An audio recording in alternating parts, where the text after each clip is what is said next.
Weeks. And I'm Trudy Terrell.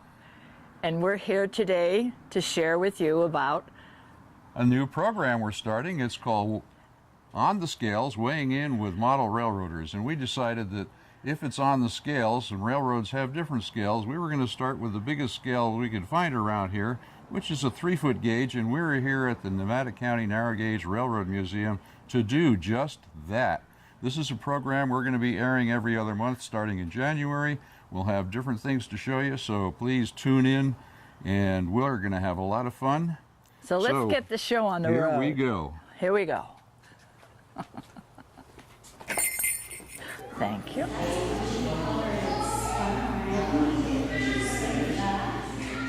I'm honored to be here today at this museum, at this railroad museum, and I'm going to be talking with Madeline Hedling. And without further ado, let's get started. Let me ask you some questions, my dear. How did you get involved with this museum? Well, this all started 35 years ago when I happened to be president of the Nevada County Historical Society. And at a meeting, I said, let's get the train back to Colfax. Then we established a transportation museum division, and Gene Jones was our president. That was that long ago. Well, of course, we couldn't pull off the Colfax, but we spent the next 20 years meeting and gathering all this equipment. The main one, of course, which you'll have is the number 5 from Universal. But for 20 years, things were stored all over. Then we went to the city of Nevada City and we said, we have to have a museum. So this place wasn't even here to begin with. No, right. And so the city, realizing the potential of all this, went to the state of California and got a State Department of Transportation grant, which built this building. And so this is on. So this building was specifically built for this purpose? Absolutely, brand new. And the land is the city's. Okay. Now, when you visit here, you'll note how professional everything is here. The museum is totally professional. Remember, there was nothing in it when our started people from took scratch. it over. Yeah. Everything has been done by our volunteers. Volunteers. The money, the work, everything has presented this museum, which is very valued. We get communications through websites and all that about how outstanding our museum is. And I understand you had people from other countries come to visit this museum? Yes, I did the statistics for the first 6 months of this year. We had visitors from 31 states. Oh, wow. 12 foreign countries, and 86 California cities, not counting our own. Wow, that's some good publicity. Well, when you think that we are in a little town of 3,068, in a county that hasn't made 100,000 population, I think it is remarkable. It's incredible that people come this far, and they are very happy with us. I understand you were the director of this museum for a while? Yes. Well, I was on the board, and for the various, things. Various functions, everything.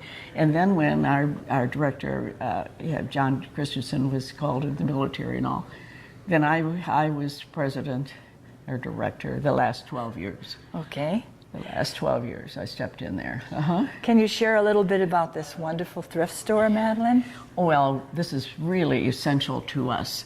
And here again, our director for the last 15 years, Arlene Zaprel, did a fantastic job of collecting, throughout the United States, gathering not just rail, but air and car. I should remind you that this is a transportation museum. You'll see the old car, you'll see the Lyman Gilmore, the air, you know, all this. This is a transportation museum in addition to rail. So the gift shop reflects that for adults and children. Yeah, I know I've got 6 grandsons, and always, every single one of those boys always wanted to hear about Thomas the Train. That's right. Well, we have Thomas the Train here, and we have some of his clothes and all. And then we have books. We have a very good book supply. And one of our major books is Gerald Best's book, which is really the Bible of the Railroad Museum. Yeah, that's for sale here. But we have adult, children, Christmas. We have some Jewelry for women. Yes, Yeah, jewelry, saw some of charming that. Christmas things. So it's done a wonderful job raising money for us. That's good. This is the ongoing. And you have a lending library for people that want to read the books? Well, that's part of our library collection in our office, and generally speaking, no. Oh, no. okay. But we can. Yeah, You know, we okay. can. But no, it's absolutely vital. This gift shop is vital to our operation. Very good. How many volunteers do you have? Oh gosh, Quite a It few. changes. Yeah. I don't know, 30 somewhere along. You know, they come and go. Yeah. Uh-huh. Okay, well, I thank you very much for Yes. taking the time to talk with me and Oh, well, it's a sharing, pleasure. sharing all this Pleasure. information. Pleasure. So we'll move on to our next little adventure, and I think John has someone he wants to talk to. Thank you. Thank you.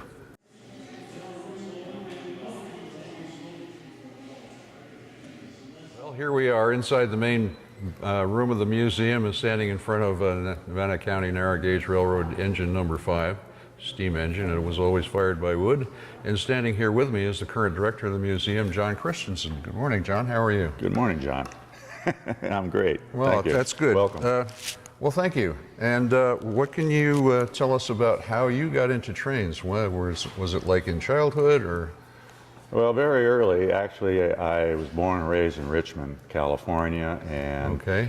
the first home I lived in, it was right. The railroad tracks were right behind us, actually. You know, Southern there was Pacific? a Santa Fe. Oh, Santa Fe. From the Santa Fe yards, it was the connector or feeder line. Okay, part of the famous Iron Triangle. Right, absolutely. And anyway, when I got old enough to wander around, I would always head off around the corner and go to the tracks. So my mom would always come flying out there, grabbing me and taking me back. I was always getting in trouble. But yeah, that was my earliest recollection. Okay, and so how did you come to be here at the museum? Well, my wife saw an ad in the paper the Historical Society had placed that they were going to try to get some people together to put together an exhibit, something involving the Nevada County Narrow Gauge Railroad. see. So I showed up for that first meeting. I think it was August 25th, 1983. 83. Yes. So one of the directors of the Historic Society was running the meeting. His name was Cliff Sunderstrom. And anyway, surprisingly, I have a sign-in sheet for that meeting. There was probably about 80 plus people showed up at the Nevada City Veterans Hall. It was quite amazing. Yeah. A lot of people. So we have engine number 5 here, and it's my understanding that this is the only engine left of the 9 that the railroad owned. Well, there's yeah. actually one more engine. One more? Yes, its sister engine, the Glenbrook. Ah, where is that? It's at the Nevada State Railroad Museum. I see. It never was operated. It was bought for parts Oh, to service this locomotive, Okay. but they never did cannibalize it. is it operating there or just static? It's fully restored and Oh, operational back to 1875. now. Okay. Yeah. Good. So this locomotive, where'd you find it and how'd you get it here and how long did it take? Well, we knew the engine was at Universal Studios, and so I decided we were going to take a family trip down to Disneyland, and so I decided to break away. I had planned to break away in the morning, the second day, and go over to Universal to see if I could get in and find out about the locomotive, get some information about the locomotive. And anyway, fortunately, they were pretty loose about let me use the phone, the studio phone, and I actually had called Dan Slusser, who was the vice president and general manager, and he's the one that told me to go around and go see a certain person. And that's how I got into the back lot. Yeah, and so when I got up there, that person wasn't actually there, and I wandered down to, I started asking around on the back lot, where would you find the locomotive? And people would think, well, locomotive, you should go to the transportation office. So I ended up going to the transportation office, and there was a woman, a secretary in there, who I introduced myself to, being from the Nevada County Historical Society. And she got real excited, says, oh, I have a home on the Greenhorn in Nevada County, a summer home. So we said, oh, great.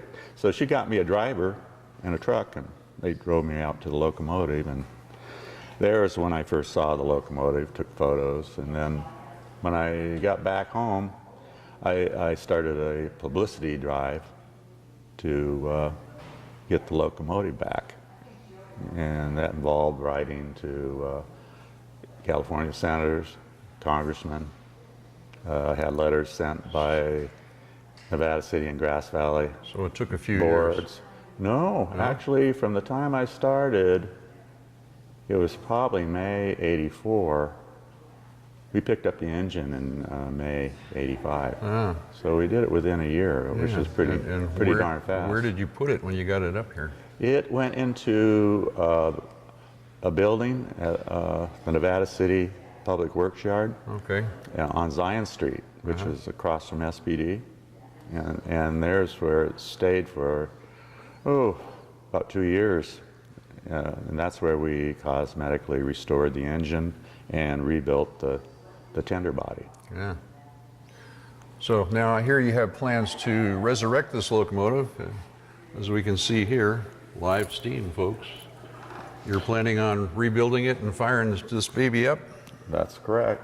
We were fortunate enough to get a boiler that already fits this frame. It was originally built for its sister engine, the Glenbrook, but unfortunately, someone early on made a design flaw which changed the transition sheet, made it a little higher, set the back head a little higher up on the boiler, and which was a problem for an 1875 restoration. So they decided to restore the original boiler. And so this boiler got set aside, but this boiler fits our locomotive perfectly well. And we're not restoring it to 1875. It's going to be presented in its circa 1940, the way it was at Universal Studios. Okay. And before it left Nevada County. Okay. Yes. Yeah, so folks, there was a lot of technical stuff back there, and the downside is it's not running. The upside is it's going to be running, and eventually we'll have more than a rail bus here to putt around with, and that's pretty good. Now, there's a caboose out there, Nevada County Narrow Gauge number 1, Yeah. and Nevada County Narrow Gauge only had one caboose. True. Is that the original? Oh no, it's a replica. And it was built where? Well, it was actually built in my front yard. Hear that, folks? He built a caboose in his front yard. Yeah, so how that came about originally was when we started our group, we needed a vehicle like a caboose or a car that we could put items in and display items. And so one of the items that we came up with was having a caboose to do that. But the first thing we got was the coach 56 that we still have, but it needed so much restoration work and it was going to take such a long time, I decided to start working on the caboose. And fortunately, a friend of mine, it was a new acquaintance at that time in late '84, Herman Darr, he's a member of the museum, had interviewed the original builder, Johnny Nolan, who was the master mechanic for the Nevada County Narrow Gauge Railroad. And he drew up the plans for the caboose. So Herman gave me the plans, which allowed me to finish the top section.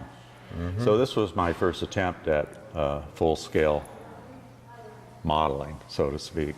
So, Folks, I've seen it, and I can tell you, I can't tell the difference. It looks like a real caboose to me. So, now, what's your vision for the future of this museum?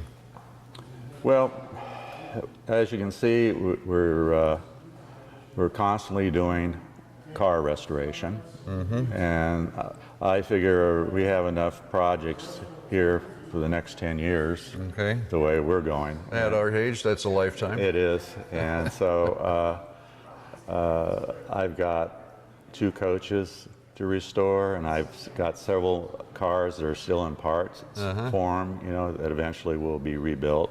And I'm always looking for actual cars that came from Nevada County, and I'm scoping one out right now, which is down in Lone Pine. But other than that, let's see. We're doing an addition to the restoration shop.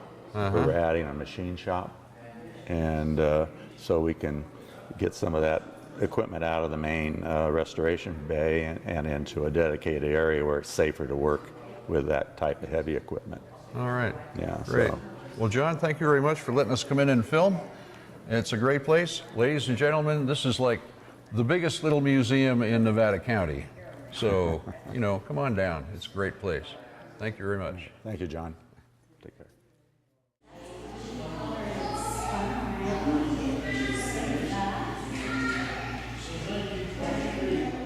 Hi, I'm here again, and I'm delighted to be talking to Grover Cleveland. Really? I'm not dead. No.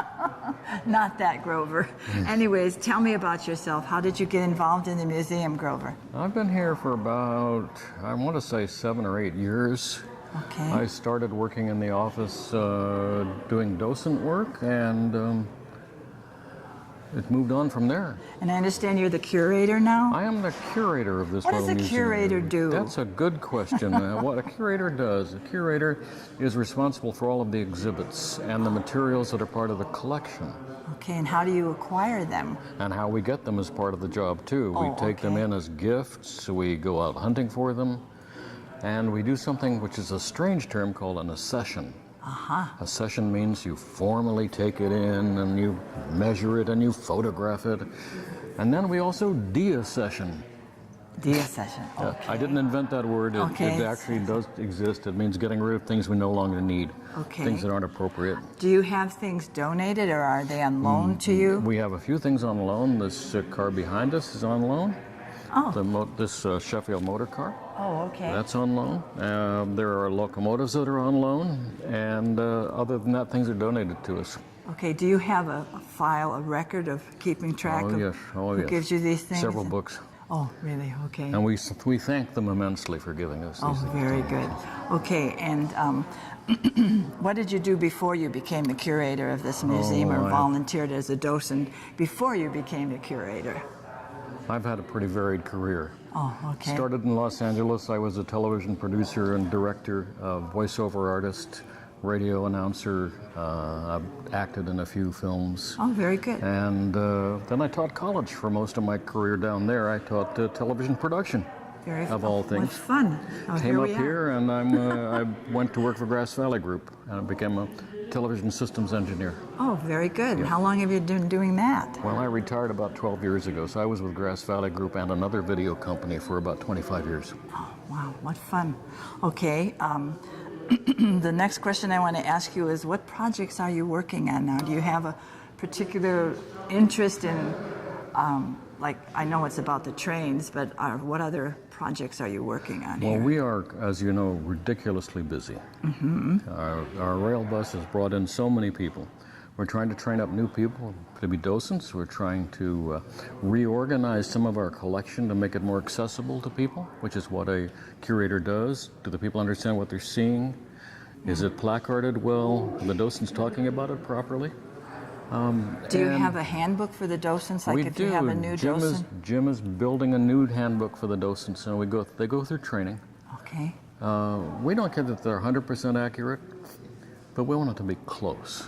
Okay, close but no star. We call it docent truth. Whatever the docent said is true, whether or not it's true. Oh, okay. Yeah. What is your plan for the future of this museum? I wish we could expand it. This is a wonderful little Wow. museum. It is, in fact, if you've been to Sacramento, to the State Railroad Museum, Yes. this is like a miniature version of that. Yeah. And we are actually just about out of room. Now, I am extremely curious on how you got number 5 in here. With a winch. It came up from down below, Okay. and it was pushed up part way and winched in with a cable that went all the way from the front of the engine out the front door onto a tractor. Okay, that flag back there, did it come through that great big opening? Yes, Grover? that's another door. Oh, okay. The track outside, yeah. Okay. Anything else you'd like to share that would be of interest to our viewing audience? I think they should come by. Oh, and yes, I see do it. too. Absolutely. What are your This- hours of operation? We are here in the summertime. We are here every day except Wednesday and Thursday. We open about 10 o'clock officially, but usually a little bit earlier, and we run until 4. Okay. In the wintertime, we lose everything but the weekends. Okay. So Wednesday and Thursday you're not here. Not here. Okay, but the other days, Sundays. Actually, even in the wintertime when technically we're not open, there's always a large crew down in the restoration shop working. Okay, so if people wanted to, if people had company come up, say like for Christmas holidays, and you weren't open, would there be a phone number that they could call? They can call and leave a message. Okay. Don't and ask then- me what the phone number is because I can't remember what the phone number is. But they would call here Yes. and arrange for a tour. Yes, that would be Okay. true. Also, they need to call here if they want to ride on the rail bus Oh, okay. and make reservations. And that's accessible only by reservation, right?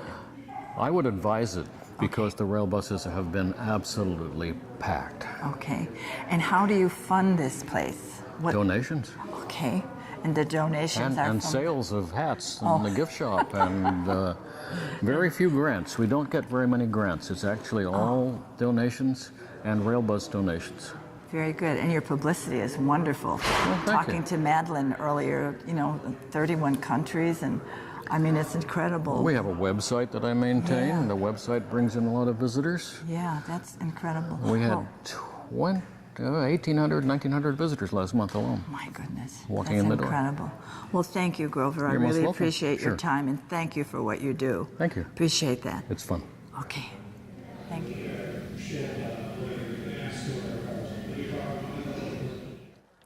Well, here we are out here at the Restoration Yard, and I'm here with Dana Milner. He's one of the museum people. And what do you do here, Dana? I'm taking care of the track. I'm the maintenance away manager, John. Oh, yeah? I want to welcome you to our playground here. Well, thank you. I always like playgrounds. Kids never grow up. We love to play with our big toys here. Yeah. What did you do before you got here? Before, I was a general contractor and background in public works. So Okay. as soon as they found out I was a general contractor here, I've done one project after another. Uh-huh. I've been He's their jack of all trades, ladies and gentlemen. I've been here 3 years, John, and now I'm the track manager. Okay. And I operate the little switch engine. This is a West Side Lumber #1. It's a Plymouth, a 9-ton Plymouth with a 6-cylinder Waukesha engine built in 1927. Okay, built in 1927. And for those of you who don't know, Plymouth is the name of the company that builds these machines. So this is my big toy. Here's a cattle car that we're just finished restoring. Yeah. So Yeah, I understand that Tom Davison's going to talk about that in a little bit. okay, very good. So, and let's see, what can I say? Oh, you said you manage the track. So how hard is it to manage the track? Well, it's a constant process of replacing the ties. We're in the process of getting 300 new ties to replace the rotten ties. We pull out the old one, slide in the new one, and respike it. So it's a constant process of shoring the ties up when they try to settle or if they go out of gauge. We have a whole set of tools to manage the track. Yeah, and I guess you got a mile or two of track here to take care Couple of. of miles don't of you? track, John. Yeah.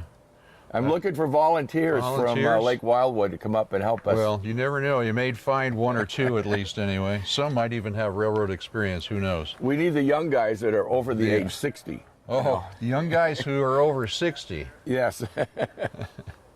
Okay, so let's see. You said something earlier, I believe, about project outside the restoration building? Yes, John. We have a lot of big machines here that we use to fix the parts and make parts. And we're getting a new lathe from Robinson Timbers, donating a lathe to us. So we're building a new addition to the machine shop. My background as a general contractor, I'm building the concrete foundation, and we'll add on a new metal building. So we never run out of projects here Yeah. that need to get taken care Yeah, of. okay. That's all right. Well, you got Stinky here. There's another engine that's buried back there in the restoration shop. And it's We a have yellow a- one, a we- number 10. A number 10, it's also a Plymouth Uh-huh. switch engine. It's only a 5-ton, but it can move around a lot of equipment. Yeah. Is it working right now, or is Yes. it on the injured list? No, we have our mechanic, Nick, here, who's 92. Uh-huh. He keeps everything running. Okay. And he's here 3 days a week fixing up everything that I Yeah. break, you know. You hear that? Gives him something to do. He's got the young mechanic, age 92, working on the equipment, because we all know that if it's old equipment, you need old people to work on the old equipment to Yes. keep it good old-fashioned running. Yes. Now, what would you say is your vision for the future of the museum here? You know, we are restoring cars at the rate of 2 or 3 a year. And then we need room on the tracks to store them. And so my vision is to keep adding track, keep adding cars, keep restoring cars, and keep growing this museum at the rate of 2 or 3 cars a year. So you can imagine in 3 years, I need room for 10 more Years, yeah. cars. You need a lot more sheds, too. A lot more sheds, a lot more help to build all Yeah. of this infrastructure. And the other thing is, where are they going to put all this track? You're going to be like, are you going to build up, out, or maybe build a subway? We're always looking for a new place to put some track. I don't know if you're going to look at the yard that we built last year. This crew here built a new rail yard, the Lowell Robinson Memorial Yard, and we added enough room for about 6 cars, and we filled it up already. Well, there you have it, folks. The never-ending story. And again, the biggest little museum here in Nevada County. Thank you, John. Dana, Thank thanks you. for your being here, number one. Number two, for being so jovial and free with information. And from here, we'll go on to the next, for Trudy's got someone. I'll see you around the tracks, John. Thank you. Thanks for helping out here. You betcha. Okay. Here I am now, right now with Jim Fessler. Fessler, a right. docent. Okay. So how about, when did you join the museum, Jim? About 6 years ago, Okay. And how did you find out about this museum? wandering through AAA guide of what to do around Nevada City, Grass Valley wonderful. area, and had an afternoon to kill and wandered in here one day. Okay. And so now then you've been a docent for that long period of time. Yeah, I think I started a week later. Okay. What does a docent do here? Just about everything. We try to spend a lot of time learning what's going on so we can answer questions. And we do lead what you might call a tour through the museum, but it's not like a formal tour. We show people the equipment that it displays, explain things in detail, and answer whatever questions can be answered. And you have a manual. If there are questions that you can't answer, do you just make up things so that people don't know, right? That's the rumor. We call it docent truth. Everybody Okay. believes it, but no, we have a couple of small manuals and a couple of books that other people have written that very thoroughly describe what this railroad is all about. But I'm in the process right now of writing a very comprehensive manual of everything that we've got. So if I become a docent, you're who I come to for guidance and direction. I'm the one who will be publishing these Okay. these manuals. And yes. what did you do before you became a docent here? I was an electrical engineer for Boeing Aircraft. Oh wow, that's interesting. So this is kind of fun for you. Well, now I'm a real engineer. Yeah. Okay. Let's see. What do you like to talk about most as a docent here in the museum? I'm a history buff all of my life, so I do enjoy the history, but also being an engineer, I like to explain how a steam engine works or how we restore these cars. Okay. And what is your vision for this museum in the future? Getting that locomotive running on live steam in a couple of years and expanding our displays of This is cars. such a This is- wonderful place. It really is just part of the history of this county, and it's so wonderful that these things have been done here. So you plan on staying for a while? You're I- writing that. You're updating Yes, the docent I have book, to so stay you're for kinda quite some committed. time, and I am planning to live for another 25 years and would Very hope good. to spend most of that here. Oh, Yes. very good, Jim. Well, thank you very much for Well, sharing you're your welcome. time today. Thank you for And coming. Thank you for what you do. You're Appreciate that very welcome. much. Thing works. All those tubes that are going back there are called fire tubes. They're surrounded by water. And the exhaust steam from the pistons goes up the chimney and creates a draft and pulls the fire through the tubes and gives you all that surface area heating. And then when it makes steam, the steam would come out of the top hole up in the center through a long tube that we've taken out of there and we're rebuilding right now for the new boiler. It would be diverted down into the pistons and then the exhaust coming up the center, but all that. So I'm here with Bud Paul, who I understand is a docent here at the museum. So Bud Paul, tell us what you do as a docent here, and how did you get involved? I got involved because I was at a meeting of the our men's group, and they did a presentation about this little railroad that ran from here to Colfax. And being an old history buff, in fact, I one time wanted to be a history teacher until I decided that was a dead-end job. And so I came here and applied, and was immediately put on and had to study a couple of books, and then I became a docent and started taking people through here, and found it to be an exciting job. I find out that if you want to, as an ex-teacher, if you want to learn something, you teach it. So that's what you did, I guess, here, huh? You learned about it and then you started teaching about it. Well, I teach, yes. Right now I live in a retirement home, and I give about every 2 months I put on a history presentation Oh, there. how fun. I bet that's Yeah, enjoying. I do it because I just love reading about history and studying history, and Well, that's that's incredible. Thank you for what you do. I appreciate your time, Bud. Thank you.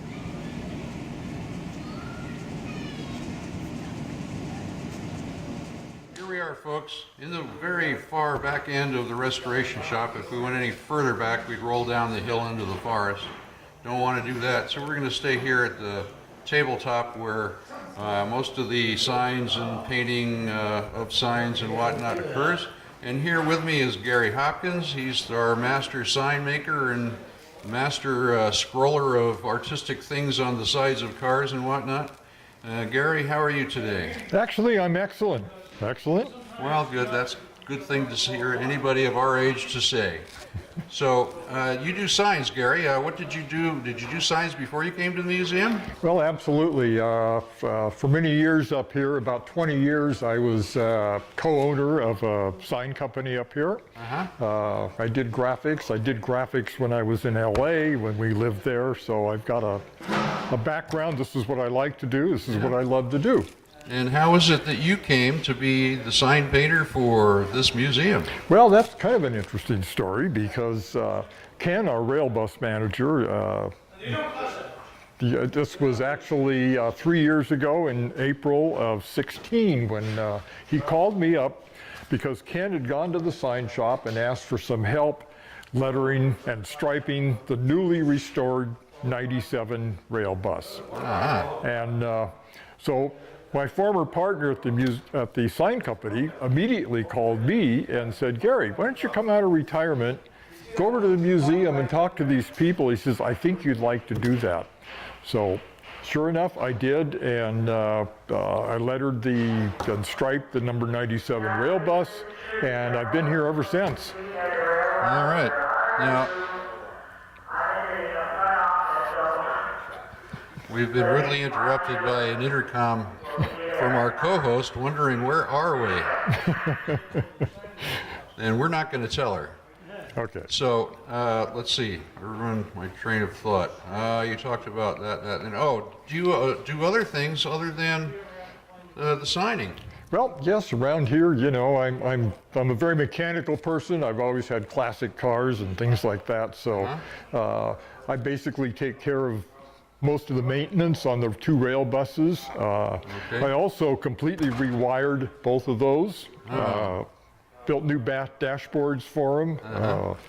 You know, and anything that is done around here, you know, I can do carpenter work, I can do metal work, so there's never a dull moment at the Railroad Museum. I heard somebody mutter the word motorman. Do you know anything about that? Oh yeah, well that was one of Ken's enticing attributes that got me here.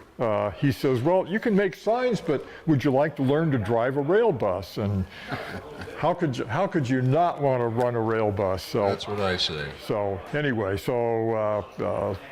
I've been doing that for the last 3 years here also. So you have an example of a sign that's getting ready right there. Well, basically this is a blank for our new interpretive signs.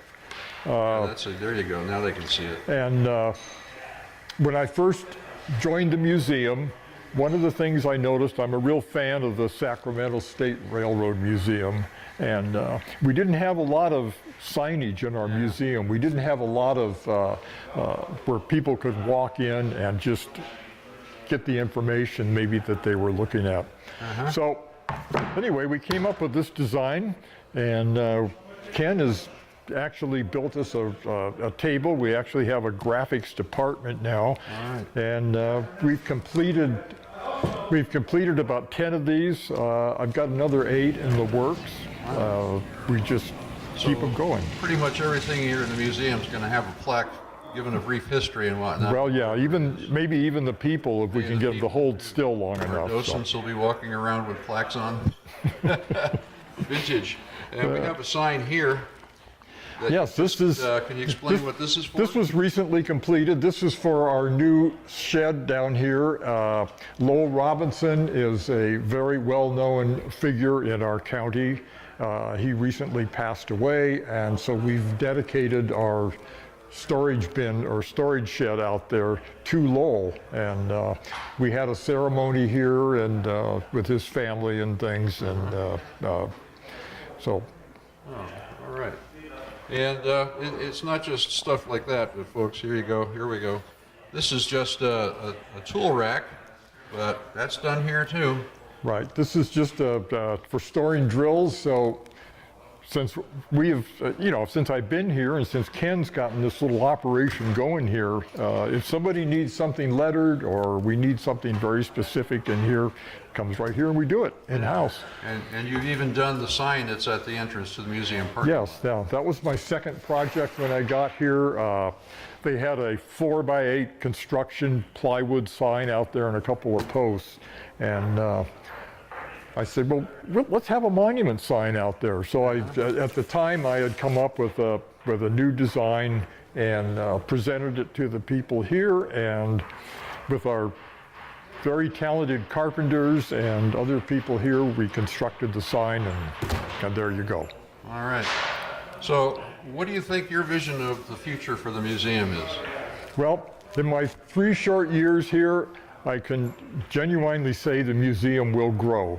It will grow, and I think everybody's vision right now is to eventually get a track right into Nevada City so we can drive those rail buses right into Nevada City and bring people back here. I don't know how soon that'll happen, but I could see that happening someday. Yeah, that's an interesting thing.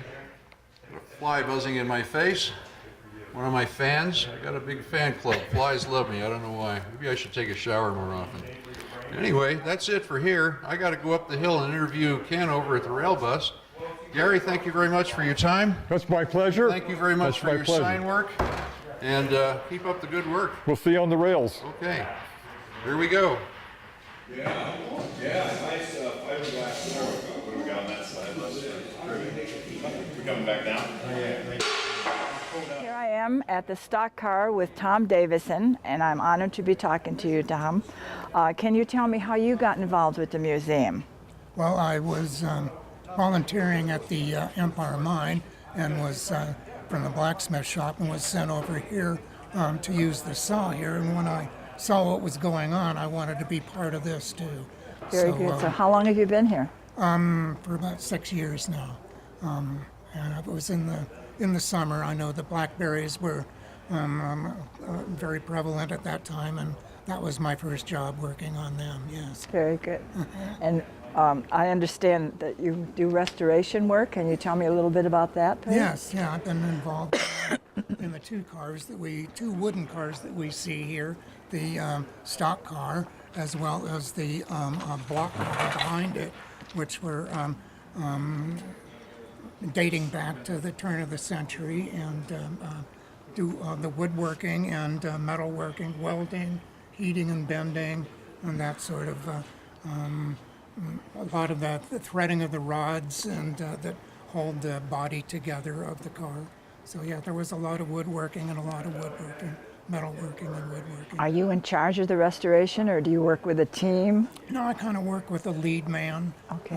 who is very knowledgeable about technique, method, and tool usage. So that's been convenient, and I'm happy to be in that capacity. Good. So, and your past experience at Empire Mine really helped you with. Well, that did, and then I was being an equipment operator was convenient in terms of having familiarity with heavy iron, accidents, and their potential. And then I worked as a timber framer, and that was very instrumental in helping me with a lot of the woodwork that was involved here. Okay, what goes on in this building, Tom? Well, we do a lot of restoration here. For instance, this car had all of its undercarriage originally attended to by us. I think that's what we did all last year, was air lines for the brakes and the long rods that truss rods that hold the whole assembly together, that literally have nuts on both ends, so it's bolted together. And so that was a very arduous process, all the undercarriage. And then this spring, I believe, we started putting the deck on, and then started putting the superstructure, the cage that we see here. Yeah. Do you have a timeline for doing these projects, or do you just get them done when they're... It is kind of a get them done when they're finished. Sometimes we wait for parts, but not very often. We either fabricate or we have them in storage or on site. The undercarriage for this particular car took over a year, and then all the woodwork that we see above the decking started last winter and then has progressed right up to today. Yeah. Where do you get all the material? Is it donated to you, or do you have to purchase it? Mainly it's the wood that we have purchased and the steel we purchased all locally. So it's vendors here that we're all familiar with that have provided us with. So are they rods. donated, or do you have to purchase them, Tom? No, it's mainly a matter of purchasing. That's why the volunteer nature is important to, in terms of who we are that assemble the parts, as well as the donations that we receive from the rail bus and contributions. Yeah, and I understand the museum gives you some contributions there too. The people that support the museum helps to... Yes, there is a Fund number of private citizens who tithe to the narrow gauge railroad on an annual basis, and then there is we have a fundraiser, what is it, used items, yard sale in the spring. Oh, fun. Yeah, right. Is that publicized, John? Tom? Yes, it is. Yeah, we try and do our best to make that well known to anything about us, to publicize as much as we can about ourselves, because it is a voluntary situation and it's dependent upon contributions and voluntary effort. So, it takes a dedicated crew to keep it moving all the time. Yeah. Volunteers are what makes this world go round It today. does. It It's really fun does. to be here. Yeah. And what is your vision for the future?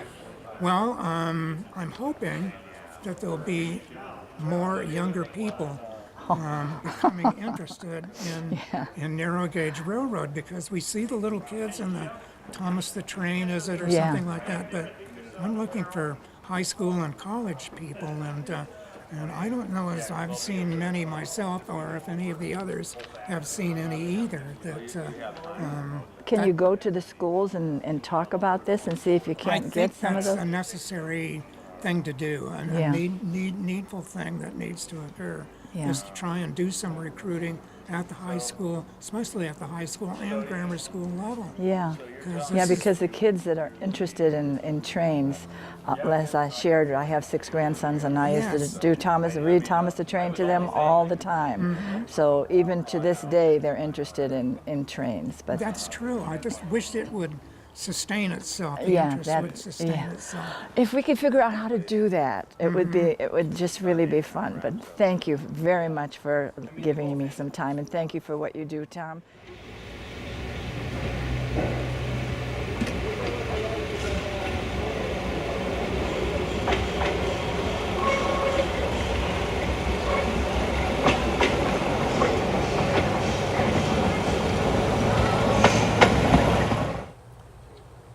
Okay, folks, here we are. We're outside. It's hot. We're under the shade, but it's still hot. This is the rail bus, number 97, the Donna Jean, and I'm here with Ken Mathias. He's the rail bus honcho, if you will. Director of Operations for the rail bus. Yeah. How are you today, Ken? I'm fine. Good. Thank you. You're welcome. And what did you do before you came to the museum? I'm a retired general building contractor. Okay. I worked in the Bay Area for almost 30 years in construction. Uh-huh. And then after retiring, I had a retail store and a studio where I did design, fabrication, and restoration of stained and leaded glass windows Oh, interesting. for 20 years. Wow. And then I moved up to Nevada City. Uh-huh. And what got you here? A friend of mine was going to bring me by on a Saturday, and we came by and checked it out, and I wound up signing a volunteer form, and the rest is history. So. Yeah. How did you become the lead of the rail bus? I worked on doing restoration for the rail bus. The rail bus restoration took about 3 years, Wow. and I was involved in the last 9 months. It needed a couple hundred hours of hand sanding to get all the Bondo and the primer and everything ready for the paint job that we did in October of 2015. And then after that, we had to reassemble the seats, and Tom Davison and I built a trunk that's on the back here and kind of just put everything together and hung the doors and all of that. We finally got done in April of 2016 and started actual rail bus operations in the beginning of May of 2016. Oh, interesting. So I understand this is kind of a hodgepodge rail bus. Can you tell us a little bit about how it got put together? Well, it was built by Glenn Bell down in Tuolumne, California, and it's in a number of different pieces. The front trucks are from a 1917 rail inspection car that had, I think, a 38 Plymouth body on it at one time. The front end of the rail bus here is from a mid-30s school bus, a Ford school bus. It's been remodeled. And the rest is shop built at Tuolumne for Glenn Bell. And he ran these things, this and the other rail bus we have, the Sarah Kidder. Okay. Ran them around for about 3 years, and it was during the Arab oil embargo, and then Tuolumne isn't really a destination location, so he went belly up in 3 years. But it's okay. He owns the franchise, or owned the franchise for Taco Bell, so he didn't do too bad. But we acquired the rail buses through Roy and Ramey down at Northern Queen, had them for a number of years and was running them.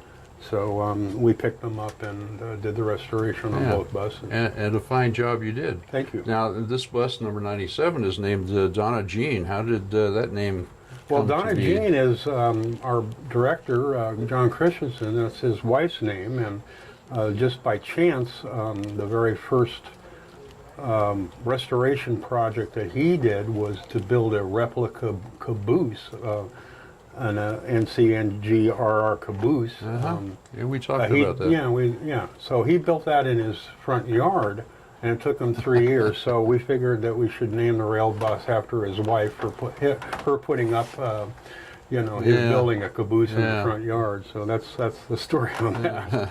But, And the other rail bus is the Sarah Kidder? the Sarah Kidder. We just finished doing a complete makeover on her in 2017, and we added, we put a new floor in, new seats, complete makeover, paint, rewiring, the whole thing, and then last year we reprofiled the front truck, so it was, so she's back in good shape, and we're, when we have an overflow crowd or a big weekend or special trips, we'll take her out, and she's running fine.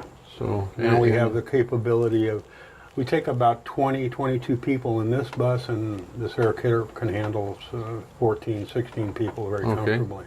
And during summer hours, you run the rail bus on Saturdays? Saturday, we do 3 runs in the morning and 3 runs in the afternoon. Okay, and the round trip takes about how long? 30 minutes. 30 minutes. About a mile and a half. And it's free, isn't it? Yes, it indeed is. Did you hear that, folks? You get it free. Admission to the to the museum is free, and the rail buses tickets are free. We hand out a complimentary commemorative almost rail bus ticket that's been designed to look like, actually I got my hands on some tickets from the mid-20s and redesigned a rather attractive ticket that we hand out to our passengers. And it's quite popular, makes a nice bookmark. And so, yeah, we had, last year we had 4,100 people on the rail bus for our 6-month season. So we're doing quite well. It's exceeded everybody's expectations. Well, that's really great. So let's see. What would you say is the vision for the future of this museum? Well, John Christensen, as you know, we've got the steam locomotive number 5, the Baldwin inside, and our plan is to restore that in the next 3+ years to get, pardon me, that back to steam, which I think will be a major draw for people who are into steam. And we plan to run it around the meadow. We're also planning on maybe adding a track down to closer to Nevada City, where there's a monument where the actual depot for Nevada City was. We have that kind of tentatively in the works. So we would be riding right on the old right-of-way. On Railroad Avenue. On Railroad Avenue, either with this rail bus or possibly even the Baldwin 5. Have to put a turntable down there. Well, we may have to back down for a while, but yeah. So I think with the rail bus now, this is our 3rd year we've been running the rail bus, and we've had just almost overwhelming response from the public. We went from, we thought we had maybe 2,000 people on the bus the first year, and we had almost 3. And then last year we had, like I said, 4,100, and right now we're at a little over 3,000 riders. And we operate on donations. We're basically a nonprofit, so yeah, everything is free here, but we'll kind of not twist people's arm, but suggest they make a donation. And friendly persuasion. Yeah, folks. yeah. So, but anyway, yeah, people have been extremely generous, and we're doing well for donations. Well, and that's keeping really us great. up on the rail, so to speak. Yeah, yeah. You have enough docents to cover what needs to be done for the bus operation? Yeah, not really. It would be nice to have, a couple other, I'd say probably 2 more motormen and a couple more brake switch people. And we're always looking for conductors do the narration portion of the rail bus ride where we stop at various historical areas and, as you know, speak about that. Try to educate the public, make the ride a little bit more interesting. So we need people, and that's not a difficult job. It's not, you're not getting off the bus and having to physically move a switch or that sort of thing. So, but we can always use more volunteers. Now, folks, you may have noticed that he said, as you know, me. It just so happens that I am a member of the museum, and I am part of the rail bus crew.